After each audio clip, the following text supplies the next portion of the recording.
अमरावती महानगरपालिका मतदानाकरता प्रशासन सज्ज आहे।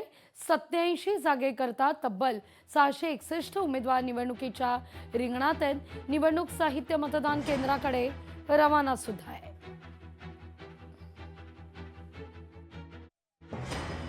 या सगळ्याचा आढावा घेतला आपले प्रतिनिधी सूरज दहाट यांनी। अमरावती महानगरपालिकेच्या 87 जागांसाठी उद्या सकाळी 7:30 वाजल्यापासून मतदान होणार आहे। त्यासाठी जर पाहिलं तर संपूर्ण अमरावती जिल्हा प्रशासनाच्या वतीने महानगरपालिकेच्या वतीने संपूर्ण तयारी या ठिकाणी झालेली आहे। मी सध्या अमरावतीच्या तहसील कार्यालय परिसरामध्ये आहे। या ठिकाणी जर पाहिलं तर अमरावतीच्या सर्व 7ही झोन कार्यालयामधून जर पाहिलं तर मतदानाचे साहित्य असेल, ईव्हीएम मशीन असेल, जे काही मतदानाला साहित्य हवे असते संपूर्ण साहित्याची लगबग या ठिकाणी नेण्यासाठी या ठिकाणी कर्मचारी या ठिकाणी सुरू आहे।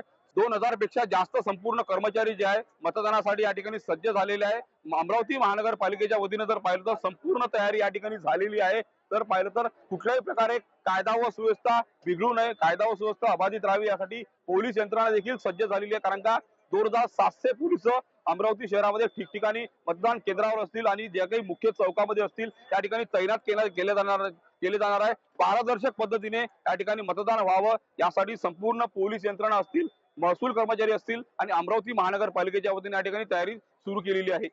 सूरज दहाट, लोकशाही मराठी, अमरावती। आज या ठिकाणी नवीन तहसील कार्यालय इमारतमध्ये साहित्याचं वितरण होत आहे। या अनुषंगाने सर्व पोलिंग पार्टीज, मतदान केंद्राध्यक्ष तसेच सर्व मतदान अधिकारी 1, 2, 3 या ठिकाणी उपस्थित झालेले आहेत। या इथे त्यांना सर्व मतदान केंद्रावरील सर्व साहित्य, ईव्हीएम, त्यामध्ये कंट्रोल युनिट, बॅलेट युनिट व तसेच मतदान केंद्रासाठी उद्या मतदानासाठी जे आवश्यक असलेलं सर्व साहित्य आहे हे सर्व साहित्याचं वाटप या ठिकाणाहून होत आहे।